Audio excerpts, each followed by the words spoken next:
할렐루야. 우리의 삶에 참된 소망이 되시는 하나님 안에 우리 마음의 진정한 평안과 안식을 누리는 복된 주일이 되시기를 주의 이름으로 간절히 축원합니다. 또한 우리의 찬양대 찬양처럼 늘 하나님께 감사하고 또 우리의 지체들에게 감사하고 하나님 내게 주신 소중한 사람들을 더욱더 사랑하며 사는 그런 성음교회 공동체가 되기를 주의 이름으로 간절히 축복합니다. 요사이 교회에 대한 시선이 참 곱지 않습니다. 여러 가지 모양으로 곱지 않습니다. 어저께 제가 설교를 준비하면서 인터넷을 검색하는데 오늘 아침에는 다행히 바뀌었더라고요. 근데 아침에 어제 밤 늦게 새벽 내내 그 인터넷 실시간 검색어 1위가 뭐였는가 하면 서초교회 잔혹사라는 거였어요. 여러분 보셨는지 모르겠어요. 고인이 되신 존경받던 어떤 목사님의 아들이 아버지가 설립회 목회하던 대형교회 이야기를 소재로 소설로 썼다는 거예요. 근데 그것을 언론이 가만 놔둘 리가 없죠. 그래서 그것을 언론이 보도하면서 일파만파 그 파장이 예상된다, 뭐 이런 식의 내용입니다.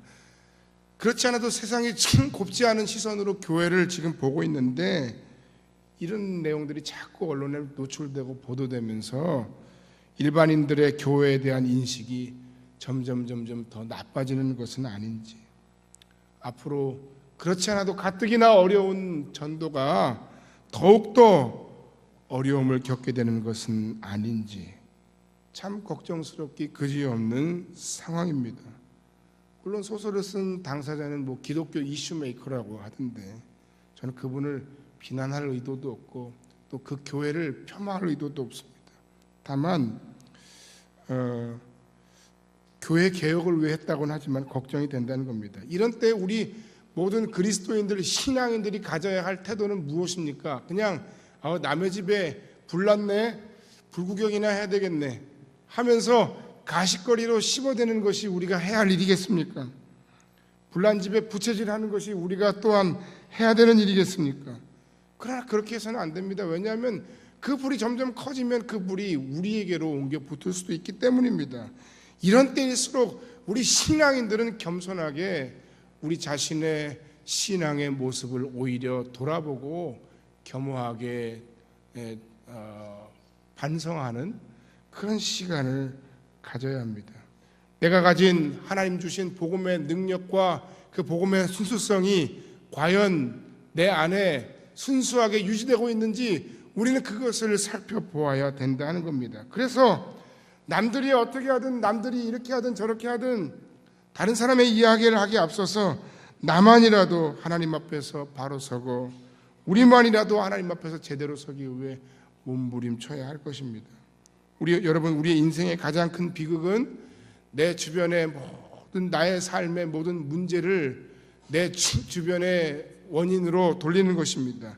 내 모든 어려움의 상황들의 원인을 다른 사람들에게 떠넘기는 것입니다. 한국교회가 선교가 어렵고 욕먹는 것이 누구누구 때문이라고 이야기하는 것입니다. 그들 때문이라고 말하는 것입니다. 그렇게 돼서는 안 됩니다. 그 사람들을 비난하고 욕할 자격이 과연 우리에게 있는지 모르겠습니다. 우리의 삶에 하나님 보시기에 정말 우리는 아무 잘못도 없는 그런 사람들일까요? 다른 사람들의 이야기는 너무 쉽게 하고 그것이 드러나기 전까지는 정말 나는 아무 잘못도 없는 척하고 우리가 신앙생활하고 살아간다는 겁니다. 과연 그럴까요? 그렇지 않습니다. 저는 오늘부터 시작해서 6주간 복음의 은총을 누리는 공동체라는 타이틀 안에서 말씀의 은혜를 여러분들과 나누려고 합니다. 명설교도 아니고 참 부족한 목사이지만 그러나 주님을 사랑하고 교회를 사랑하고 성도 여러분을 사랑하는 마음으로 6주간 하나님의 말씀을 이 주제로 선포하려고 합니다. 이 6주간 안에는 주님의 부활 전 40일을 기억하는 의미의 사순절이 포함되어 있습니다. 그 기간 안에는 당연히 고난주간도 포함되어 있고 부활주일까지 포함되어 있겠습니다만 부활주일 전까지 포함하고 있겠습니다만 그 안에 특별히 교회 설립 40주년 기념주일도 포함되어 있습니다. 세상이 그리고 우리의 삶과 사역이 복잡하고 어렵고 힘들고 꼬일 때일수록 우리는 우리의 신앙의 기본으로 돌아가야 합니다. 하나님께서 우리에게 허락하신 이 6주간을 통해서 나 자신과 우리의 가정과 우리 교회 공동체를 향하신 하나님의 은총을 다시 한번 확인하고 그 복음의 은총과 능력을 누리며 사는 삶을 살아가시기를 주님의 이름으로 간절히 축복합니다. 내 안에 하나님께서 정말 놀랍고도 위대한 은총과 축복을 주셨는데 그 은총과 축복이 무엇인지 모르는 사람들은 그 은총과 복을 누릴래야 누릴 수가 없습니다. 그러므로 우리는 그 은총이 무엇인지 알아야 합니다. 그리고 그 은총을 우리가 어떻게 하나님 안에서 누리며 살아야 할지 생각하고 고민해 봐야 합니다. 오늘 우리가 함께 읽은 본문 말씀 마가복음 1장 16절로 20절 말씀에 의하면 당시에 예수님께서 제자들을 친히 찾아가 주셔서 그들을 주님의 제자로 불러주시는 장면이 나옵니다. 나를 따라와라 그렇게 말씀하십니다. 그런데 이 사실은 이 방법은 당시에 스승이 혹은 제자들이 그 스승과 제자가 서로 만나는 방법과 너무 달랐다는 겁니다. 당시의 제자들은 자신들이 랍비를 스스로 선택해서 찾아갔다는 겁니다. 하지만 예수님께서는 친히 그 제자들을 불러주셨습니다. 이 말은 바꿔 말하면 먼저 예수께서 그들을 불러주지 않으셨다면 그 어느 누구도 예수님의 제자가 될 수 없었다는 겁니다. 여기 이 자리에 나와 있는 여러분들도 여러분 스스로가 생각하고 여러분 스스로가 결정해서 이 자리에 나온 것 같지만 그러나 저는 그렇게 생각하지 않습니다. 주권자이신 하나님께서 여러분들을 이곳 가운데 모이게 하신 줄 믿습니다. 이곳 가운데 모이게 하신 이가 하나님이십니다. 그 사실을 우리는 뭔지 알아야 됩니다. 주님께서 택하시고 불러서 이 자리에 주님의 제자요 하나님의 백성이요 성공교회 공동체의 지체로 우리가 있다는 사실입니다. 한마디로 이 부르심은 주권적인 부르심입니다. 내가 결정한 게 아니라는 말입니다. 내가 선택한 것 같지만 주님이 선택하셨다는 사실입니다. 주님의 은혜가 아니면 제가 여러분이 이 자리에 설 수 없습니다. 다음 이 본문 말씀에서 우리가 또한 알 수 있는 것은 예수님을 따르는 제자들이 모든 것을 버려두고 주님을 따라야 했다 하는 것입니다. 이것은 무엇을 의미합니까? 여러분 주님을 따를 때 가정을 다 버리고 그리고 제 주부가 살림도 다 팽개치고 그리고 기도원으로 혹은 교회만 하루 종일 일주일 내내 살아가라는 그런 의미입니까? 아닙니다. 그것이 아닙니다. 진정한 이 말씀의 의미, 모든 것을 버려두고 주님을 따랐다라는 것의 의미는 진정 주님께서 우리의 인생과 삶에 참된 목적이어야 한다는 것입니다. 우리의 신앙생활의 참된 목표는 예수님이십니다. 우리의 예배에 참된 예배를 받으시는 주체는 하나님이십니다. 오늘날 이 시대에 신앙이 자꾸 변질되어서 신앙생활하는 목적도 자꾸 달라집니다. 돈 벌기 위해 교회 오는 사람이 간혹 있습니다. 여러분 우리의 삶에 자꾸 큰 문제를 해결받기 위해서 온 사람들도 있습니다. 그거 자체가 무조건 나쁜 건 아닙니다. 문제는 무엇인가 하면 그것이 정말 주된 삶의 신앙생활의 목표여서는 안 된다는 것입니다. 이 예배를 받으시는 이는 오직 주님이십니다. 내가 영광을 받거나 내가 어떤 유익을 누리기 위해서 예배에 참여하는 것이 아니라 먼저 주님께 예배하고 찬양하고 영광 받으시기에 합당하신 주님을 경배하고 간증하고 고백하는 것이 예배자로서의 우리의 모습이에요. 그런데 오늘날 예배는 어떻습니까? 어떻게 하면 내가 어떤 무언가를 좋은 것을 받아갈까? 나 중심적인 예배, 수요자 중심의 예배, 과연 그 예배를 하나님께서 받으시겠습니까? 신앙생활도 마찬가지입니다. 그런데 정말 중요한 사실을 여러분과 나누고 싶습니다. 여러분이 여러분의 삶에 어떤 간절한 기도 제목과 문제 때문에 주님 앞에 나왔습니다. 그런데 그 기도 제목과 문제가 해결된 다음에 그것이 여러분의 신앙생활의 목표였다면 여러분은 그 다음 여러분의 신앙이 시들해질 가능성이 굉장히 높다는 겁니다. 여러분의 삶의 목적이 돈을 많이 버는 것인데 그 돈을 많이 벌기 위해서 신앙생활하는 것이 여러분의 신앙의 목표라면 여러분이 어느 순간 열심히 해서 돈을 벌고 하나님의 은혜와 축복 속에서 돈을 버는 순간 여러분의 신앙은 또다시 바닥으로 하얀 곡선을 그릴 가능성이 높다는 것입니다. 예수님, 우리의 주님, 그분 자체가 우리의 예배와 우리의 신앙생활에 우리의 삶의 유일한 목표라는 사실을 고백하는 이 아침이 되길 주의 이름으로 간절히 축원합니다. 그 다음은 주님을 따르는 삶에는 분명한 삶의 결단이 있어야 한다는 사실도 오늘 말씀은 우리에게 주시고 있습니다. 사랑하는 여러분, 주님께서 그 제자들을 불러주십니다. 나를 따라오라. 그 제자들은 그 주님의 부르심 앞에서 모든 것을 버려두는 결단을 하고서라도 그분을 따랐습니다. 왜 그랬을까요? 주님께서 오늘 우리를 향해서도 너희들은 나를 따라와라 라고 말씀하시는데 우리는 왜 그 주님의 부르심 앞에 응답하고 심지어는 내가 사랑하고 내가 좋아하는 그리고 하나님이 기뻐하시지 않는 모든 것을 포기하고서라도 주님을 따라가야 할까요?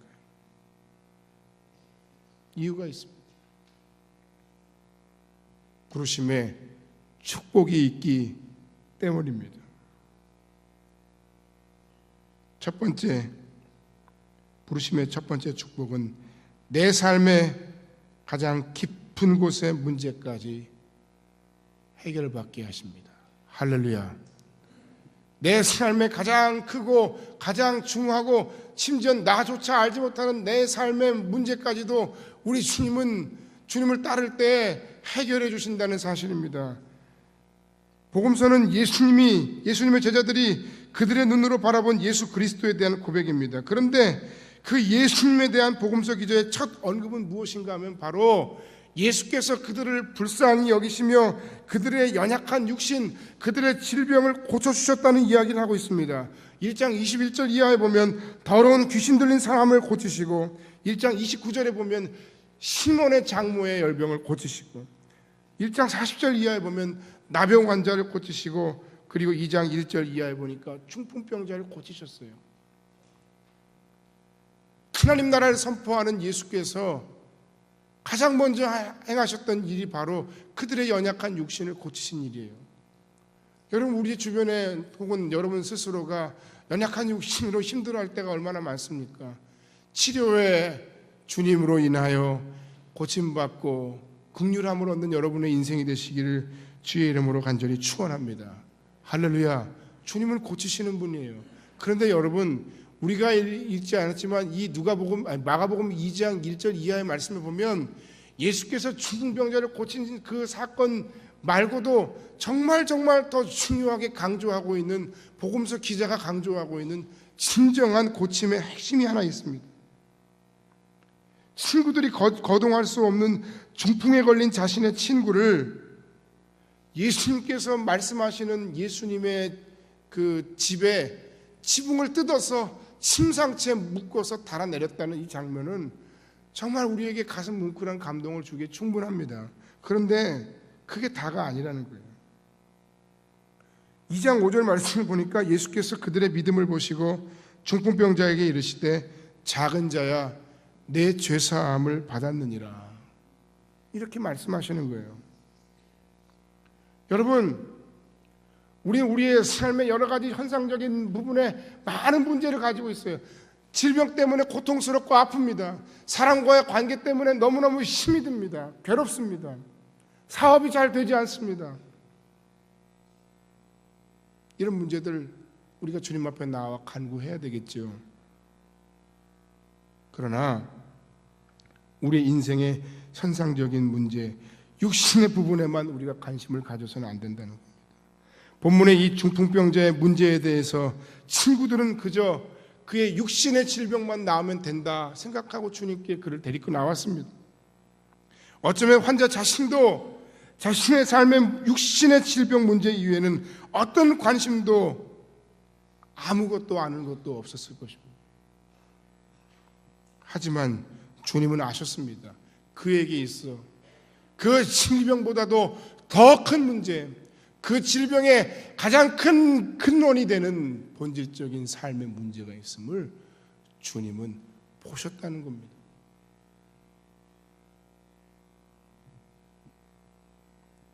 어떤 아이가 상담을 받습니다. 그 아이를 고치기 위해서, 돕기 위해서 상담사가 여러 가지로 많은 것을 심리 검사도 하고 여러 가지로 많은 것을 상담을 통해서 도와주려 합니다. 결국 그 아이의 문제의 근원을 찾았습니다.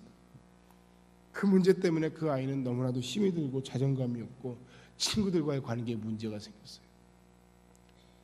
아무리 상담사가 열심히 그 아이를 도와주고 고쳐주려 하지만, 그래서 그 아이가 뭔가 단순하게 한순간이라도 자신감을 얻을 것 같지만, 그러나 그 아이의 문제의 본질적인 부분을 터치하지 않고서는 그 아이의 문제는 또다시 재발할 수밖에 없다는 거예요.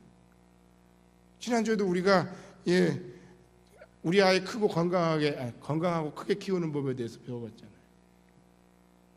현상적인 문제에만 집중하다 보면 안 된다는 이야기를 우리가 들었잖아요. 마찬가지예요. 영적인 부분, 신앙적인 부분, 우리의 삶의 모든 문제도 마찬가지라는 겁니다. 암덩어리를 제거하면 그것으로 끝이 나겠습니까? 염증을 그 당시에 제거하면 그것으로 끝이 나겠습니까? 그런 질병의 원인이 되는 환경과 삶의 잘못된 습관을 바꿔주지 않는다면 그 질병은 또다시 재발할 수밖에 없는 겁니다. 예수님은 그에게 말씀하십니다. 내가 너의 고통을 다 지켜봤다. 걱정하지 마라. 내가 고쳐줄 거야. 하지만 너의 인생의 가장 큰 문제는 육체의 고통이 아니야. 그건 너의 죄의 문제야. 사기치고 등쳐먹고 거짓말하고 다른 사람 괴롭히고 남의 것 빼앗아 치부하고 이런 모든 것들도 죄예요. 그것만 죄가 아니에요. 하나님의 자녀의 백성으로서 자신의 인생의 주인이 자신인 줄로 알고 자기 멋대로 살아가고 하나님과 상관없이 살아가는 것, 그것도 말씀에 의하면 신앙 안에서 보면 분명한 죄예요.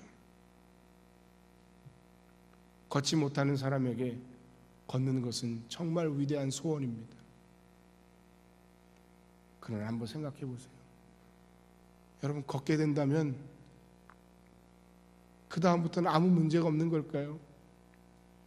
시집가지 못하고 장가가지 못하는 처녀 총각이 여차저차해서 결국 우여곡절 끝에 기적과 같이 결혼을 했습니다. 그러면 그것이 끝일까요? 월세 살고 전세 살아 정말 이상한 것이 지긋지긋해, 그렇게 말하던 사람 어떻게 기적같이 집을 한 채 장만했습니다. 그러면 그 인생은 과연 끝까지 행복할 수 있을까요? 주님은 우리에게 말씀하시는 거예요. 착각이라고. 여러분의 현재의 가장 절박한 기도 제목, 여러분 현재의 삶의 가장 중요한 문제가 무엇입니까? 하나님, 제발 이 문제를 고쳐주세요. 하나님, 제발 나의 삶의 소원에 응답해 주세요. 그래서 눈에 보이는 여러분의 문제가 해결됐습니다. 그러면 끝나는 겁니까?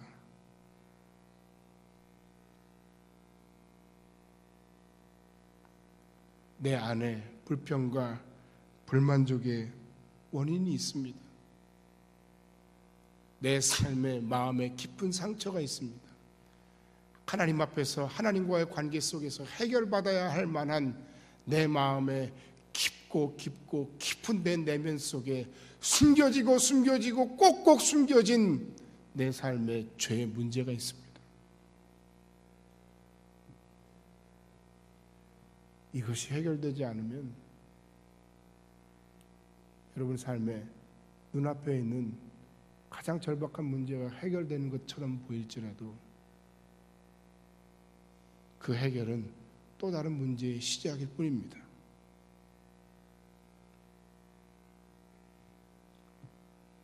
유명한 20세기 기독교의 지성으로 불리는 C.S. 루이스가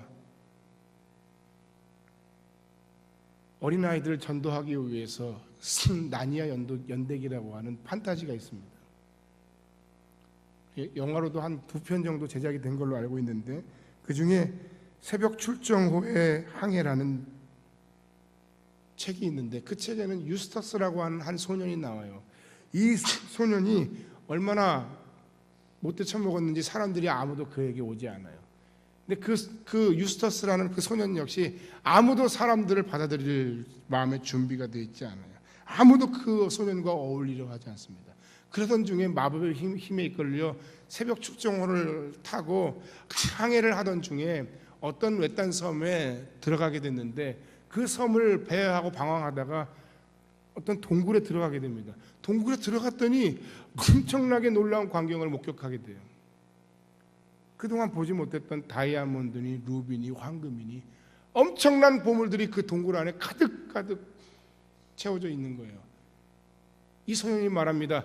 야, 이제 나는 부자다. 그 다음 생각한 생각이 무엇인 줄 아십니까? 다 죽었어. 누가 죽었을까요? 나를 힘들게 하는 그놈들을 내가 가만두지 않을 테다. 그러다가 그 동굴 속에서 잠이 듭니다.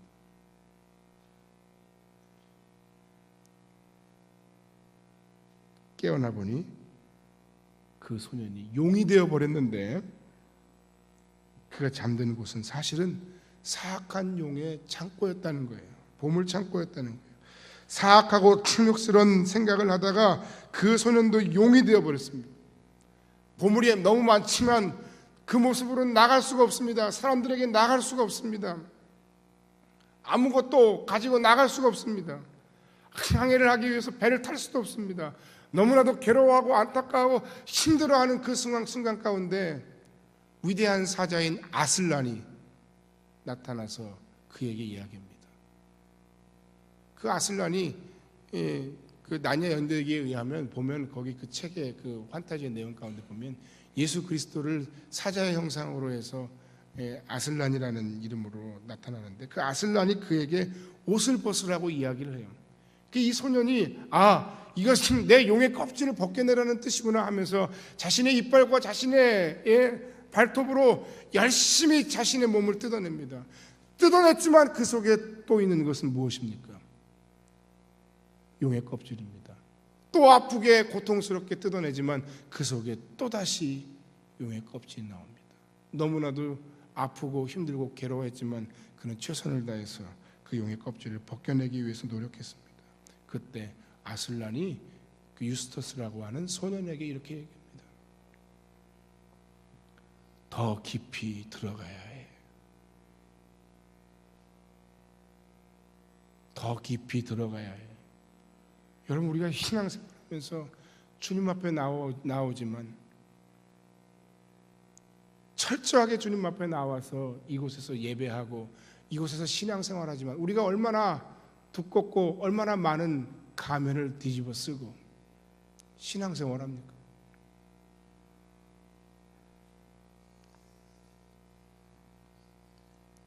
우리가 사는 삶이 이 사회가 얼마나 점점 무섭고 흉측해지고 그리고 감당할 수 없는 사회로 변하는지 알 수 없습니다. 제가 어저께 아주 충격적인 이야기를 들었어요. 요새 청소년들의 이야기, 대학생들의 미팅 문화에 대해서 들었어요. 근데 이 얘기를 설교하면서 해야 될까 말아야 될까 굉장히 고민했어요. 미팅을 하면 1차에서 조금 호감이 생기면 조금만 호감이 있어도 그 다음 2차로 가는데 어디로 가느냐? 그냥 모텔로 직행한다는 거예요. 제가 잘못 들은 거이길 바래요. 근데 우리 아이들이 사는 우리 청년들이, 우리 대학생들이 사는 환경이 이렇다는 거예요. 기독교 학원 복음화율이 4%라는 이야기에 내가 너무너무 충격을 받은 지 얼마 안 돼서 며칠 만에 또다시 이런 이야기를 들으니까 이게 보통 문제가 아니에요. 아이들은 알겠지, 청년들은 알겠지, 제 말이 사실인지 아닌지.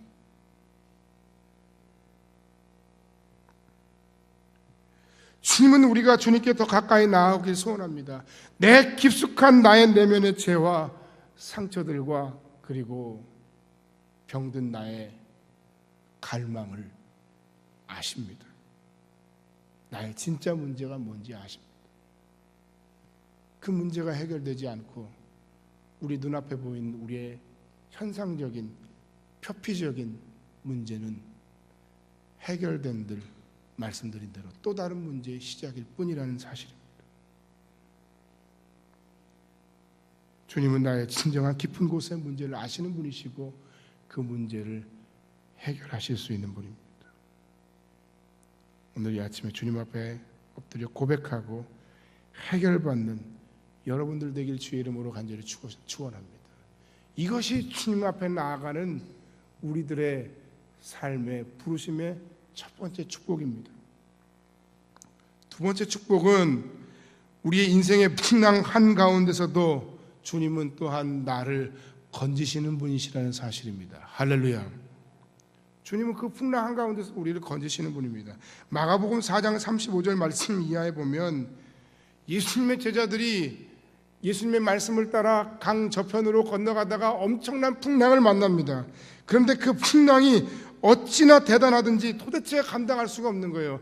갈릴리 호수는 툭하면 성경에 보면 엄청난 그런 풍랑이 자주자주 일어나는 그런 현장입니다.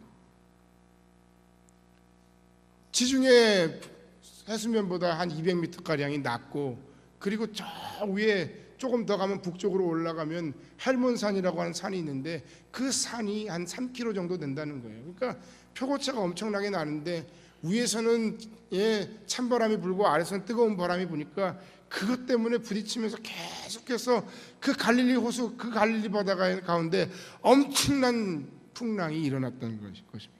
그런데 그 제자들이 그것을 몰랐을까요? 알았음에도 불구하고 이것은 도대체가 듣도 보도 못한 그런 풍랑이 그들 앞에 닥쳤던 겁니다. 어부들이었기에 자신들의 힘으로 한번 헤쳐보려 했지만 도저히 헤쳐나갈 수 없는 문제. 여러분, 우리의 인생의 풍랑의 문제 혹은 자연재해의 문제 혹은 내가 어떻게 거스를 수 없는 그런 삶의 환경의 대세 가운데서 우리는 어떤 신앙과 삶으로 삽니까? 이건 어쩔 수 없어 하고 자포자기 하십니까? 아니면 내 힘과 내 노력으로 최선을 다해서 이 문제를 해결해 보겠다고 노력하십니까? 아니면 최선을 다해서 해보다 그랬든지 처음부터 그랬든지 다 좋습니다. 주님께 이 문제를 가지고 나옵니까? 여러분의 인생의 풍랑의 문제를 과연 어떻게 대처하십니까? 우리 삶의 모든 문제는 그냥 다 인생이 만나는 풍랑의 문제는 그냥 다 우연히 일어나는 것이고 맹목적으로 받아들일 수밖에 없는 것이고 운명이고 자연의 힘이기 때문에 뭐 착하게 살든 어떻게 살든 뭘 그냥 뭐 예수를 믿든 믿지 않든 그냥 어쩔 수 없는 것이다 라고 얘기한다면 예수 믿는 우리 얼마나 불쌍해요. 하지만 정말로 예수님이 하신 일이 이 본문 말씀이 있는 그대로 맞는 일이라면, 예수님이 이렇게 하실 수 있는 능력이 있는 분이라면 우리는 그분께 나와 그 제자들이 했던 것처럼 주님께 우리의 인생과 삶의 모든 풍랑의 문제를 내려놓고 맡겨야 하지 않겠습니까?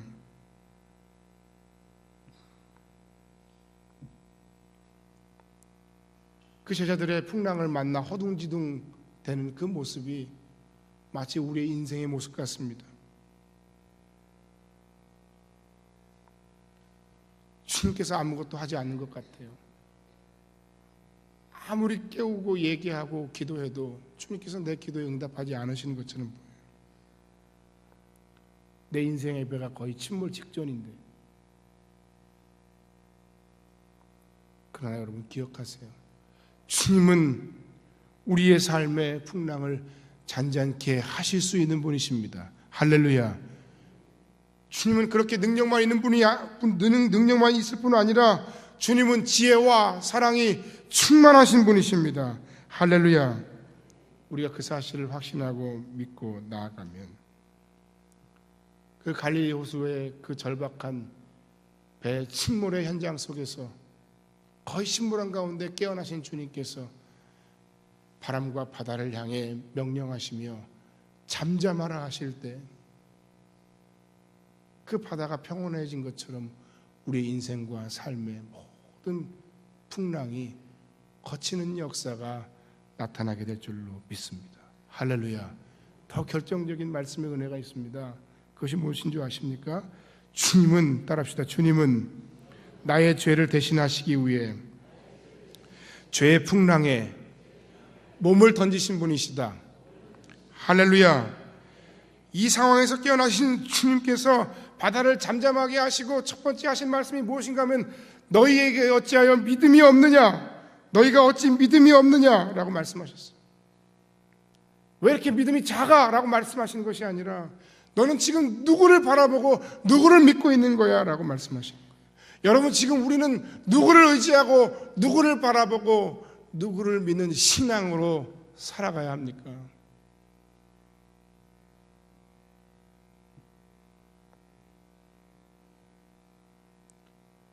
오늘 예수께서 이 마가복음 4장에서 그 풍랑을 만난 인생의 배를 잔잔케 하시는 장면은 구약 성경에서 많이 본 듯한 내용입니다. 선지자인 요나가 하나님의 말씀을 거역해서 니느웨로 가야 하는데 다시스로 가다가 엄청난 풍랑을 만납니다. 그 배에 있는 사람들이 모든 자기들이 가지고 있던 모든 금은 보화와 짐들을 다 버렸지만 살 방법이 없어요. 결국 제비뽑기 끝에 뽑힌 요나가 뭐라고 얘기합니까? 나를 저 바다에 던지면 당신들이 살 거야.